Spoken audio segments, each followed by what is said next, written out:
May I have your attention, please? May I have your attention, please? Can the real Hideaki Anno please stand up? I repeat, can the real Hideaki Anno please stand up? This is gonna take a while, isn't it?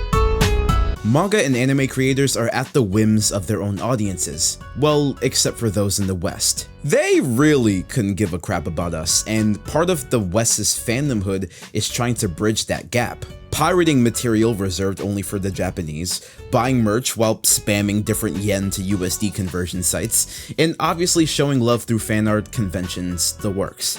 This is true dedication, knowing there's a line in the sand when it comes to regional consumption and appreciating everything about the art that we can tangibly interact with. I say tangibly for a reason. We can't appreciate aspects about a series that aren't there.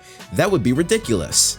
But we try. We try really hard. We dive into symbolism, pick apart the politics, insert meaning into what may otherwise be straightforward popcorn or children's media.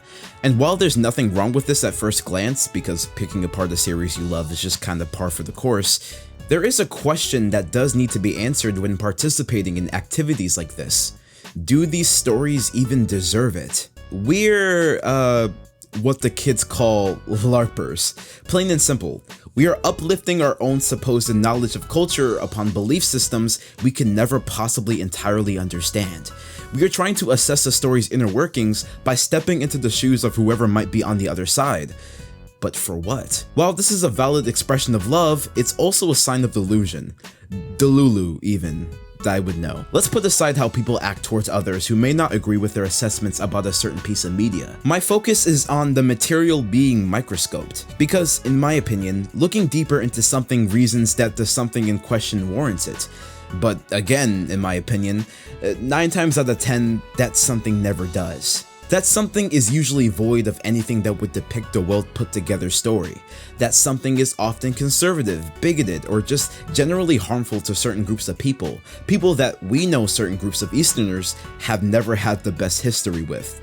That something is often so caught up in being an imitation or a love letter that in trying to recreate what made it so special, it trips on itself. Because stripped of all of its temperaments, spectacle, wiki summaries, it is an imperfect call to action for human betterment and a study into why betterment may sometimes be unattainable. That something, simply put, could never attain the heights it did because of the enormous amounts of plot failings and inconsiderate treatment of characters, even though that something very clearly wants to. Sorry, I'm playing the pronoun game. I keep saying it, but what is it?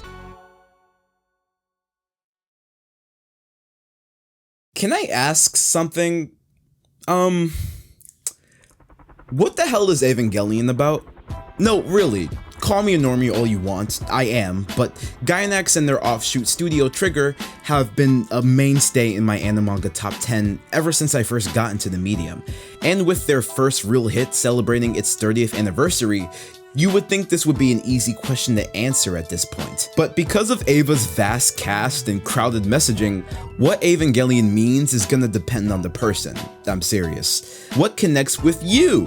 And there are some takeaways from Ava that are a bit better than others.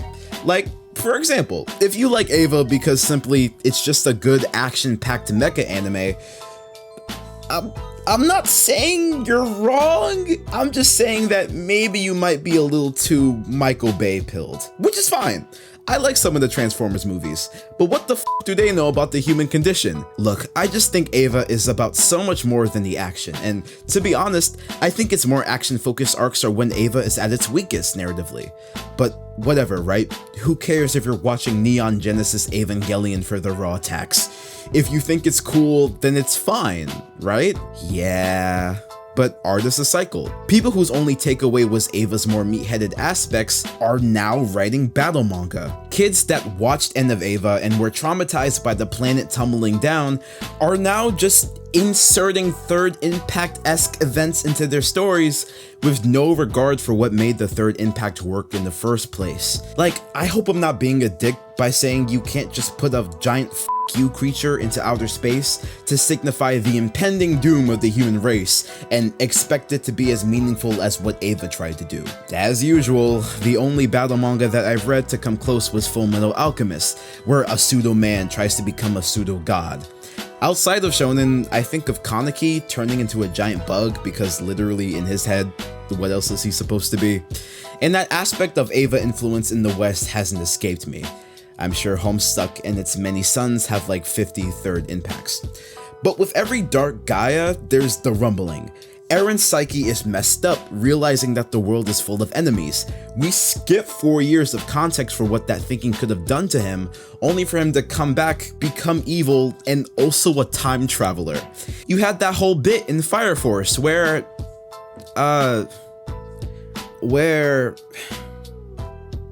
So, in my script, I left a blank after that sentence, and it's for a reason. You see, despite my Fire Force video having come out recently, most of it was written during my read-through last year. Cut to present time, and I've honestly forgotten most of the details and intricacies of the Great Cataclysm. Half of that is because my Gen Z memory is cooked, but doesn't it say enough that Fire Force's rendition of the Third Impact was so soulless and half-baked that I literally just forgot it? In my opinion, Fire Force's beliefs are so obnoxious and condescending that trying to meet it halfway in the pursuit of analysis was so out of the question that I think my subconscious literally won't let me. The story is about imagination and how we use imagination to cope, how our imagination might be our ruin when it comes to the idea of death and punishment. But Okubo's imagination consists of dodging real answers to intimate questions, demeaning those whose moral compass might just happen to coincide with the pact he disagrees with, and just general perversion. If you want more on that, check the video, but basically, the Great Cataclysm, I can't take it seriously. Ask me if I care. The only one that I think gets thematically close is Jujutsu Kaisen, oddly enough. The idea of human instrumentality is that we're all one. As such, we can't hurt each other because there will no longer be in each other. In the same way, cursed energy is literally a culmination of all of our negative emotions, and those negative emotions are now a catalyst for sorcerers to become one being. It's an interesting idea. Too bad it goes all nowhere. Not even its sequel treats it with any reverence. Look, just what's that saying? We need less rappers, we need more accountants. What I'm basically saying is if you're gonna try and replicate the Third Impact or human instrumentality just cause it was cool, maybe, just maybe, keep it to yourself. We got enough of those. POV, me wanting to become a comic artist myself, writing the Third Impact into my series. I mean, what else do you want from me? It was cool.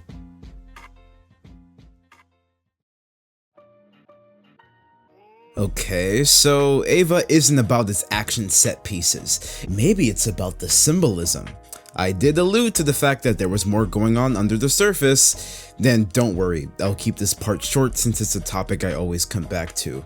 This is a very interesting conversation for me because usually I'm one of the biggest proponents of the author didn't think of that. But as mentioned before, that's because websites like X, Reddit, TikTok love to prescribe subtext to stories that don't even do the footwork necessary of giving that subtext meaning, aside from just alluding to deeper questions, thinking, and imagery.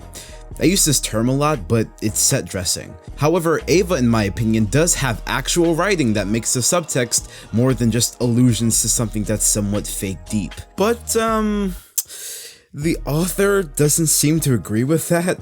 Hideaki Anno, one of many behind Eva's conception, said pretty much plainly that the symbolism of the story was only there because he thought it looked cool. There's not much that can be gleaned about Eva with its symbolism because, by authorial intent, that symbolism is meaningless. So, 1. He also said that episodes 25 and 26 would have been a sufficient ending for the series, even without the support of the albeit at times purposeful fanficky nature of End of Eva.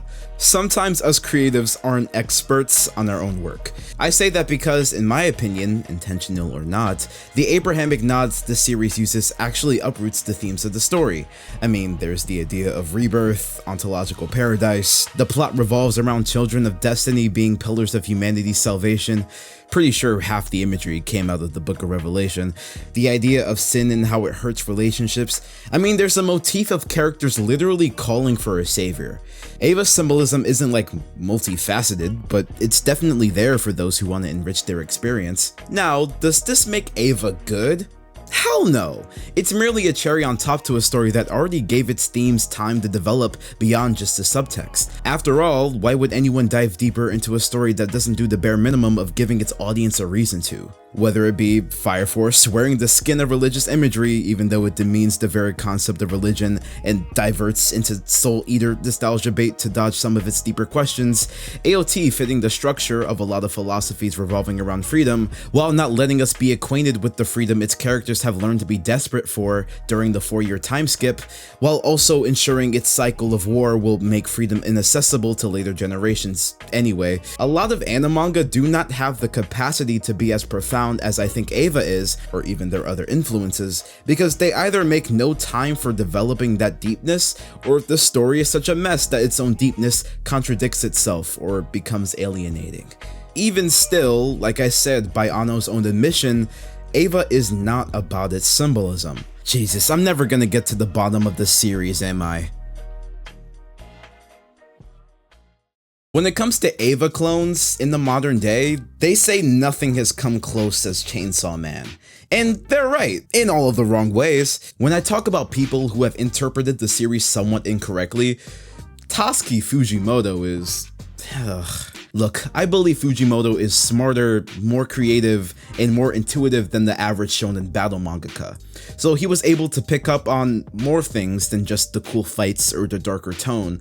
But at the end of the day, he is still a shonen battle mangaka. One that up to this point has been hell-bent on subverting or escaping shonen battle conventions that have worked for his contemporaries, which, as I've always said, would be fine if you replaced it with creative choices that would lend itself to a good story. Lend itself to something truly unique and worthy of being above the typical baby shonen so many of Chainsaw Man's fans snarl at.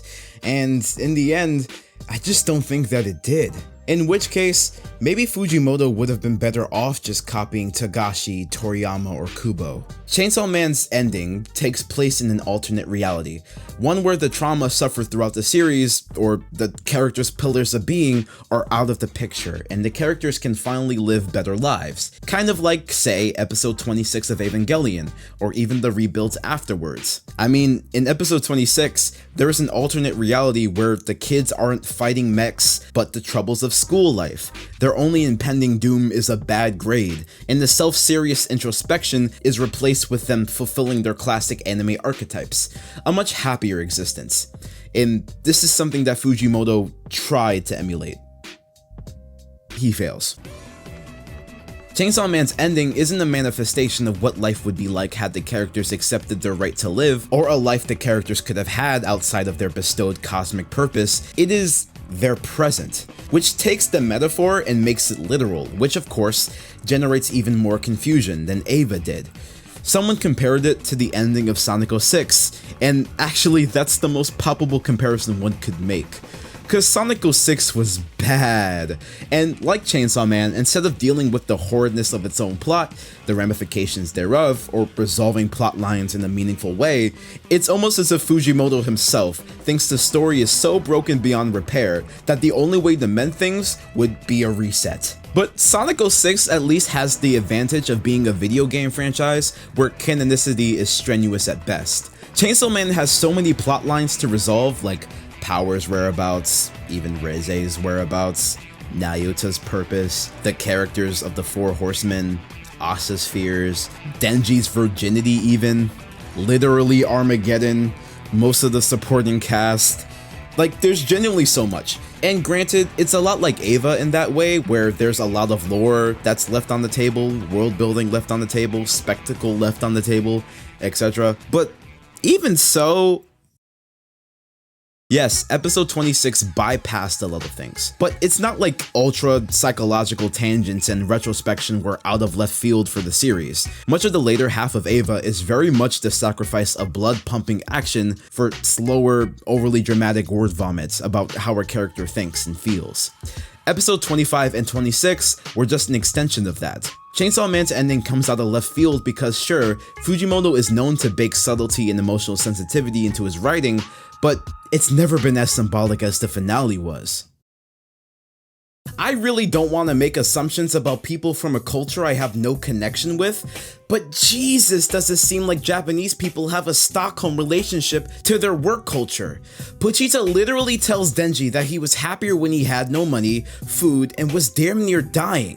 Basically, he's saying he was happier when society decided his role for him. Maybe because at least then, Denji didn't overly rely on his Chainsaw Man identity. As if part 2 showed this at all and didn't just cut between a billion subplots instead of letting us see Denji's toxic need for Chainsaw Man start to grow.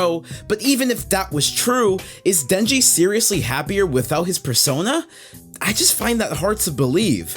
Denji and hell, even this version of Makima, return to their lives as cogs for the government and devil hunting system in this dream reality, with seemingly even less relationship to hold on to, as people like Aki and Reze are nowhere to be seen. Not to mention that without his powers, Denji's at least 2 arcs away from death. Let's talk about this ending logistically. Pochita ate himself, but there are still chainsaws, so we have no idea what Pochita actually is.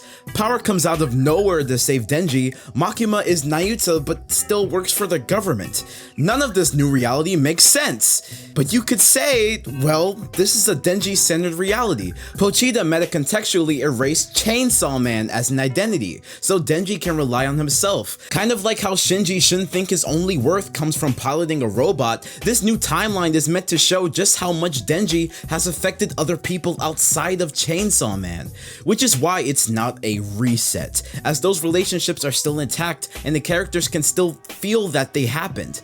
That sounds great. If only the story explained that at all in an easily digestible way, and did anything with that idea beyond just a 5-page epilogue inserted right at the height of part 2's tension, before the story could resolve any of its more tangible plot lines. Fujimoto barely gives himself enough time to not make this finale feel like a bunch of random bullshit going on. And as stated before, it's even worse because Chainsaw Man has never been this subtextual. All of this comes out of nowhere. And even if I were to believe Denji ties his self-worth to his Chainsaw Man persona, and without it he's healthier, it still feels random because frankly, that's not what Denji's main conflict has been up to this point. You ask, well, what could possibly be his main conflict then? Well, Gainax has a knack for being blissfully horny. Ano tells us, how dare we objectify the women in our lives into IRL waifus that exist purely for our own self-gratification. And then the next frame will just be an ass shot of Misato. Like, let's not act like Gainax and by extension Trigger don't have an algorithm based on generating the most appealing women imaginable. The staff over there are literally suffering from success. I say that lovingly, but actually, Gainax's horniness is actually somewhat necessary. And I don't just mean in the way that they're hallmarks of the fan service necessary to get teenage boys to keep watching, or to satisfy the teenage boys inside of the staff, but from Eva all the way to Kill la Kill, they've primarily made coming-of-age stories, and as such, they explore puberty and body image. And because these stories are told from the perspective of young adults and teens, that sensuality is exaggerated to match what adolescence feels like. Which is why when Shinji makes a pleasant visit to Asuka's hospital room, the vulgarity of the scene is rooted in the overbearing sexualization teenagers experience, both on the receiving and extending side of things, especially given how End of Eva explores Shinji becoming someone like Gendo who objectifies the women around him. We'll get to it later, but Shinji is very much a critique of otaku and their dormant misogyny. Sex is a very important part of so many cultures and relationships, and the show is merely exploring ways that it can be used as an escape, or ways that we use it to hurt each other. The horny has a point in these shows, whether you like it or not.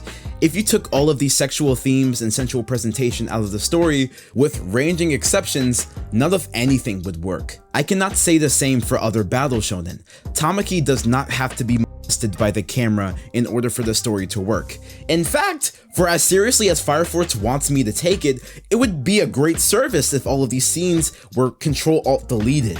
But that's the funniest part.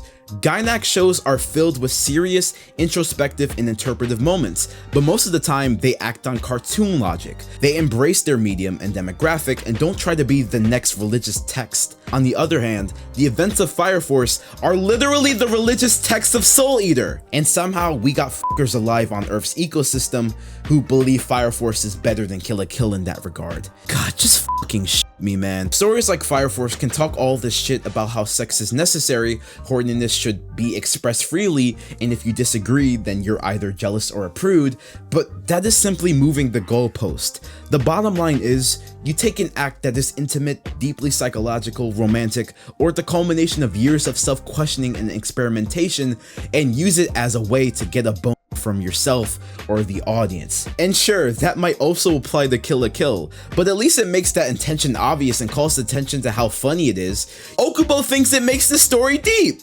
Fujimoto and Shonen's other sexy antics are just yet another way to bring misery to its characters, and that misery often has no point aside from its own sake. Like, Denji got essayed for half the manga, Asa was about to get essayed, and we literally have the essay devil in our main cast. And for what? For years, Chainsaw Man fans acted like this chapter didn't exist, and still tried to paint Chainsaw Man as something profoundly feminist and emotionally sensitive, all for it to be nothing but shock value, as Denji's main character arc has nothing to do with his endless need for a sexual outlet, and Asa's character arc doesn't even get resolved! And you know what? What more can you expect? After all, Chainsaw Man's latter half, as previously stated, is an ode to Evangelion's 26th episode, and well, I've been dancing around this, but I need to say this right now so we can all be on the same page. Episode 26 was fucking ass! Episode 26 of Evangelion is a brilliant character study of our cast, but that is not mutually exclusive from it being an overly melodramatic attempt at a budget remedy that ignores all of the great mystery the series was building up to. It is the type of experimental writing that may work in isolation, but may not work if you've waited almost 30 episodes for it. It does not work as well for me and many others, and when I say many others, I mean the entire planet of Earth in the 90s apparently, without the context of End of Eva. And even then, EOE is just more of a bitter retelling of episode 25 and 26 because people rightfully called out how pretentious Anno was being over this. That's not an excuse for death threats, by the way. Anno can both have gone through horrible fandom experiences, which, by the way, I more than understand, while also being wrong! And by the way, that's fine. You don't have to like every creative choice that was made in regards to a story you enjoy. I've been trying to tell you people that for 6 years. I just think it's mind-boggling because at least meatheads try and copy the parts of Eva that people actually liked. Why would you try and copy the parts of Evangelion that historically gave people a lot of whiplash because of a lack of build-up when you obviously have so little concern for build-up yourself? Why would you rush a copy of a rushed ending? I'm gonna be honest with you. History is a flat circle, by the way. Just like how the Japanese fandom was outraged in, 1996? Chainsaw Man fans are outraged today. And rightfully so, man. Usually when mangaka take inspiration from other anime manga, they try to mitigate their issues. Bleach is bloated? Well, Demon Slayer ends around chapter 200. Naruto has too many characters? Well, we'll only have 6. The main character's too important in One Piece? Well, let's have him flipping burgers because of themes and such. Also, put some respect on my boy Jay's name. He's the one that came up with that phrase. Certain art is created to be an improvement of what you see in other art. So it astounds me that in the replication process, artists will choose not to fix the flaws in their inspirations and repeat their mistakes, even though they have the benefit of hindsight in discourses from the general public that tell them what works and what doesn't. But I think that's because, and I've always said this, Fujimoto just got bored of Chainsaw Man. While others are built to write the same series for long periods of time, others, like Fujimoto, seemingly want the flexibility to go from project to project, as seen by his massive amount of original works. Not only that, but when it comes to things that Fujimoto wants to communicate through his art, well, he got most of it out of his system prior to part 2, at least in my eyes. So when it came time to deliver on Chainsaw Man's sequel, he just ran out of things to say, especially because Chainsaw Man isn't very personal, but more of an experiment. So he threw up his hands and said, "F it," which is why the ending feels so abrupt. So I repeat what I've been asking these mangaka for 5 years. If you don't have the passion to do these story elements well, then why bother?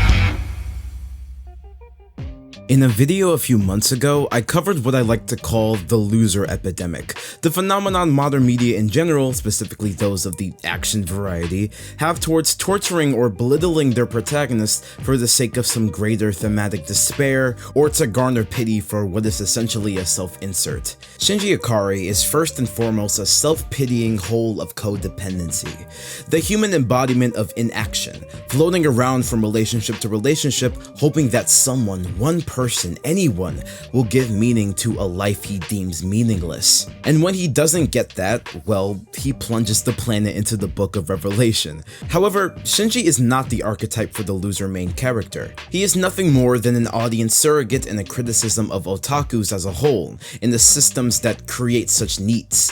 Shinji is the endpoint of the feelings and the suffering of so many Japanese men, at least back then, or at least from my assertions from the meta of Evangelion.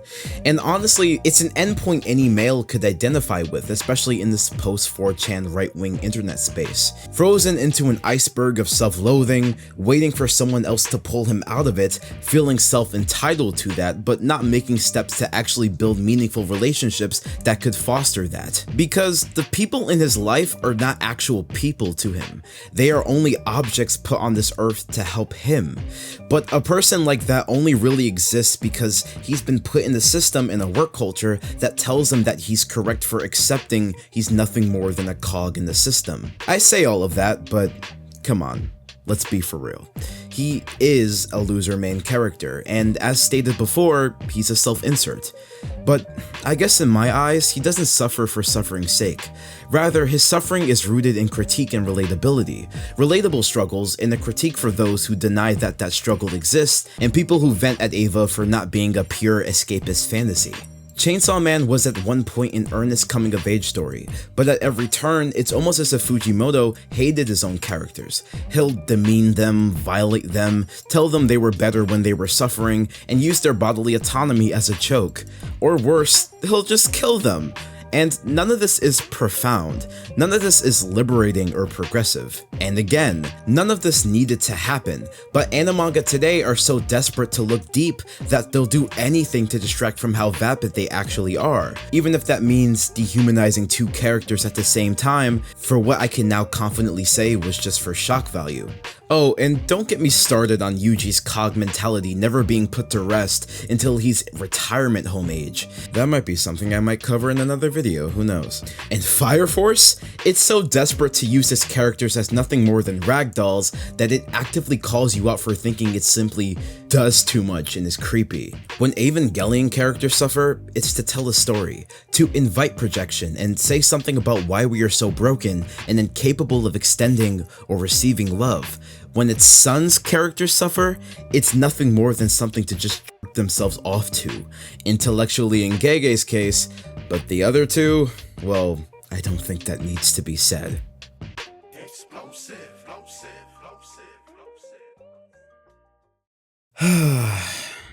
This is fun. It's fun, right? I'm having fun.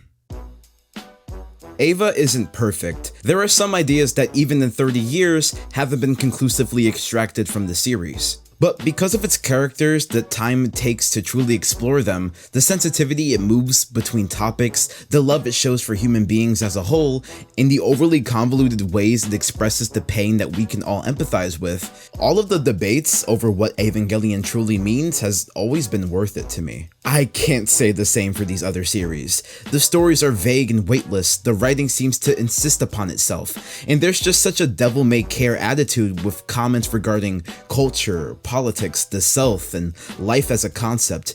And if the author is so careless with his own concept and questions, then why shouldn't I be? Stories like Chainsaw Man, Fire Force, and Jujutsu Kaisen might be fascinating to some, but they are endlessly frustrating for someone like me to talk about. In JJK's case, the only thing fascinating about it is the way that it is so aspiringly bad, and yet its fandom doesn't seem bothered by it. In fact, not only are they not bothered by this, they are frankly mind-controlled by its story choices.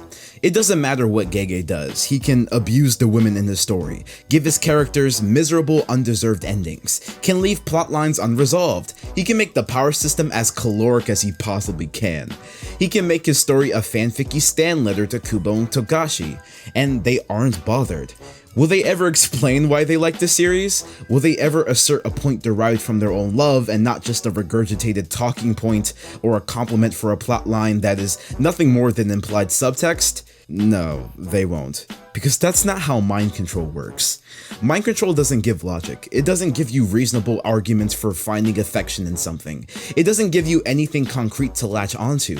All it does is tell you to obey. And you do. You destroy friendships, connections, you give grace to an author who, judging by his interviews, doesn't even want it. Maybe because it's so romantic in its writing, it's so flowery in the way it alludes to depth that people conflate it with actual depth. Maybe because JJK has one of the most beautiful adaptations man could ever make. Maybe because it's just that damn cool. And if I like a manga for no other reason than its rawness, then I'm the fool. So I must conjure up anything that explains his otherwise shallowness. But is that really it? Is that all there is to it? I've covered this before, but the world has grown more bitter. Media literacy is at an all-time low, we're more disconnected than we should be given the opportunities for socialization at our feet, and everyone's on edge. And here comes Jujutsu Kaisen, a series that appeals to all of our monkey brains, but where the internet generation before us would have taught us to be more critical, less tolerable, and see what could otherwise be faults even when juxtaposed to appealing presentation, the bottom line is, in this current culture of ours, the incentive is to remove our ability to critically think. And that's not to say that people who like JJK are dumb, it's just that, well, at least in my experiences, people who like JJK are mean, they're thoughtless, they're hive-minded, and they're willing to treat or talk about their mutual acquaintance or even in some cases best friends in any way that they can just so that they can compliment this series that in reality has nothing going for it besides a spectacle. But if they admit that, then they have to admit it might have all been for nothing. So here I am, almost 10 years deep into JJK's reign of terror, having had no civil discourses on the series, no good or productive conversations, no empathy, just good-intentioned criticisms painted as nothing more than bad faith when, given how the manga and its sequel ended, there was literally no reason at all for me to have faith. Hell, to be honest with you, I still don't really know why people like the series to the extent they do. And well, in my opinion, that's something that separates a great story like Eva to all of its rather empty counterparts. Eva gives people valuable reasons to want to dig deeper, because of its concrete and palpable storytelling. However, all I've gotten from Jujutsu Kaisen and stories like it is proof that these series do nothing but contribute to the already deep divide I see online. And to me, that's the difference. No one understands me. You never understood anything. I thought this was supposed to be a world without pain. That's because you thought that everyone else felt the same as you do. You betrayed me! You betrayed my feelings! You misunderstood from the very beginning. Nobody wants me. So they can all just die. Then what is your end for?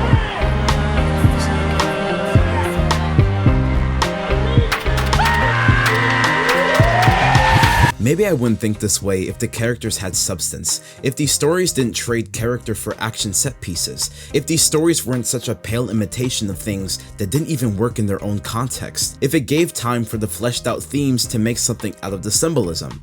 But because these stories do none of these things, I can't help but think the characters being as shallow as they are is the icing on the cake as to why these series can never do what Eva did.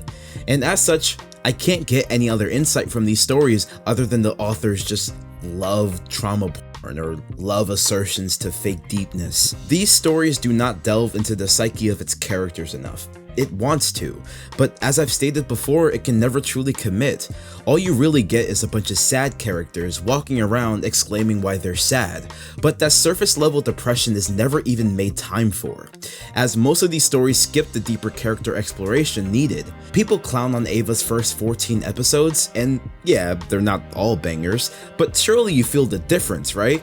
Episodes revolving around characters, time spent with us getting acquainted with their personalities, somewhat proper world building, although again it's never been Ava's strong suit. But why do you think the characters are as iconic as they are, as memeable as they are? You know what? Maybe that's what Ava is about. It is a show through and through about real human beings, their flaws, their desires, their dirtiest and most evil thoughts and actions, but also them at their most mundane. Surely we're not having the worst day of our lives every single day. Sometimes we need to go grocery shopping. Sometimes we're just hanging around at school and work, making memories of good conversations. Sometimes we're just taking a shit. Character building to me isn't just blanket statements about how sad we are or vague posting about what it truly means to be human. Character building is allowing us to live and breathe as fictional people do. It's about learning how it feels to be inside that character, just like how Shinji wanted to be inside Asuka. Sorry, just had to get that one out. But you know what's crazy? The other manga that these mangaka took inspiration from knew this. People dislike Greed Island in the Hunter exams, but without it, we wouldn't know Gon enough to feel for him when Kite Pseudo dies, or when Killua's sister needs saving. And Gege Akutami loves Hunter x Hunter. Hell, his butt buddy spent most of his manga around innocuous school exams, just so we can really feel for the students when they entered war. This is not a tall ask by shonen standards, this is not revolutionary, but you know, maybe it is. But if being so intimately people-focused is too much of an ask for you, then let me give you a different ask. Stop trying to be Evangelion.